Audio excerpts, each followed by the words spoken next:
Chapter 33. The Serbians. Congratulations and well wishes followed us through the Croatian side of the border, but could not quell my trepidation in entering Serbian territory. The first thing I noticed about the Serbian guard was just how physically large he was. His body, his head, face, and hands all seemed gigantic to me. He peered down at us, his face expressionless. We handed him our passports. "What are you doing here?" he asked politely in English, leafing through my passport. I turned to show him the sign on my backpack, knowing that the Serbo-Croatian languages were almost identical. The guard asked many questions about where specifically we had walked and listened intently to our responses. He was courteous in his treatment, and although showed no emotion, I did not feel threatened or unwelcome. With a stamp dated April 11th, 2002, we entered the country of Serbia and Montenegro, about to experience for ourselves whether all that we had heard was indeed true. Our destination was Herceg-Novi, a short 15-kilometer walk from the border. We didn't know where we would be sleeping, but were assured that a large Croatian community lived there. Fra Ante called that day, as he regularly did, to check in on us. When he learned of our destination, he told us that he had a priest friend there and would call to notify him of our imminent arrival. I wondered if his influence extended all the way to Jerusalem. I was now certain that if I told him I was walking to China, Fra Ante would tell me about a friend that he had there too. As we settled in for the evening, my phone rang. I answered, expecting Fra Ante, and was surprised to hear Hannah's voice. We had not spoken in over a month, nor had she called Alberto. After we caught up on our lives, it was only natural that we speak about him. "He sent me an email from Dubrovnik," she said, saying that he was worried about me and wanting to know if I wanted to end our relationship. There's still a lot of caring between us, but I don't feel the same love and passion that I did when we were together. I don't know if I can ever feel them again, but even if I could never live with the risk of him leaving again. Alberto had been out of the room, and when he returned, I mouthed that it was Hannah. He asked if she wanted to speak with him, to which she replied a sad yes. We said our goodbyes and I handed Alberto the phone. Alone, I busied myself with washing and hanging my clothes. I checked my underarms for the first time in a long while and was pleased to see that there was no swelling or tenderness anywhere. As I prepared for bed, Alberto returned. "Things are not well between us," he said, handing me the phone. "They haven't been for a long time, really, since before Valentine's Day. We're talking more seriously about separating, but neither wants to take the first step. I care for her so deeply, but my feelings have changed and so have hers. It's not just about me going back to her, it's her expectations of me and the guarantee that she demands that I will never leave her to do something like this again. I can't promise her that. I need to feel free to continue my spiritual journey inside the relationship. I need to keep growing." "I never really understood that before," I replied. "I thought freedom meant giving the other person time to pursue their interests. But I see now that it includes supporting them in their personal quest, even when it sometimes means having to separate. Now that I have my freedom and I'm pursuing that path, I can't imagine giving it up just to be in a relationship." "Exactly," Alberto responded, distractedly arranging his clothes on the heater before lying down in his bed and turning off the lights.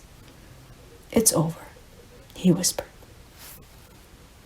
The Serbian coastline was just as magnificent and mountainous as the Croatian.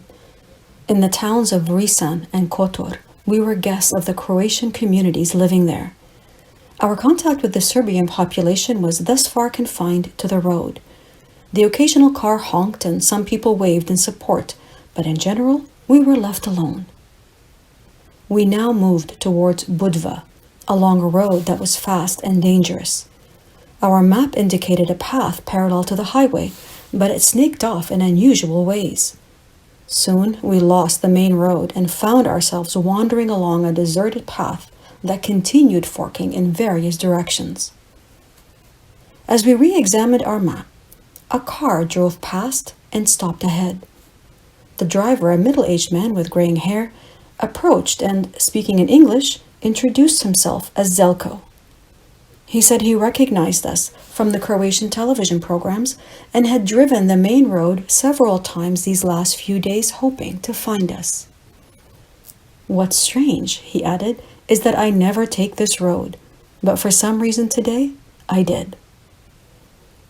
Quiet strength emanated from him, and I sensed a man of deep integrity and conviction. We agreed that our meeting was no coincidence and accepted his invitation to meet his family. He assured us that his home was easy to find and showed it to us on the map, assuring us that the quiet country road was ideal for walking. The route he indicated was indeed scenic, but he failed to mention the steep mountains. The path snaked through lovely villages that peeked out from the surrounding lush forest. Shepherds greeted us, their curiosity leading them to attempt communication.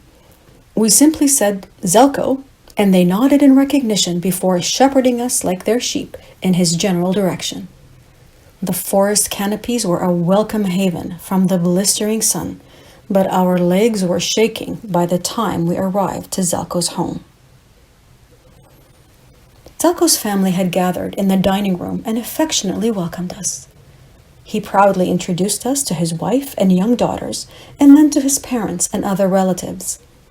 Homemade cakes and cookies were brought out and served with ice-cold drinks and water. The girls, who looked to be around 8 and 12, sat on their father's lap and occasionally cast a shy glance in our direction. He spoke softly with them, obviously referring to us because their eyes kept darting over. We waved, but they quickly buried their heads in their smiling father's neck. It was easy to see how much they loved him and just how much he adored them. I felt genuinely welcomed by this close-knit and gracious family. "I am Serbian," Zelko declared. "I am proud of my country and its people. I know what the media says about us and the atrocities that have been committed in Croatia. Croatians have also committed their share here, but that is not why I wish to speak with you. I want you to know that those barbarians do not represent the heart of the Serbian people. We are not the cold-blooded monsters that we are portrayed to be. Many years ago, I was a sailor. I've been all over the world, including Jerusalem. One time, we were docked at a port in the southern United States, and I had the chance to meet some American sailors. When I told them I was Serbian, one of them told me that he had heard we were savages and that we massacred and ate children. I thought he was joking and was horrified to see that he wasn't. I can't tell you how outraged and impotent I felt. His comments have haunted me to this day. I still cannot understand how he could think such things of us."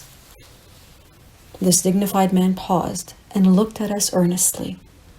"I am now a father, and I don't want my daughters growing up in a world that believes these terrible untruths. I want you to know that we are a peaceful people. We have the same dreams and aspirations for ourselves and our children as everyone else. We want to live in peace." My lasting image of this unforgettable encounter was of Zelko standing on the terrace, a smile of contentment on his face, balancing a girl in each arm, and the girls waving at us. I renewed my promise to myself that day to never again be drawn into the fears and opinions of those I meet, and above all else, to trust in the human heart, for its hopes and dreams transcend borders and nationalities. I couldn't imagine how quickly I would forget that promise.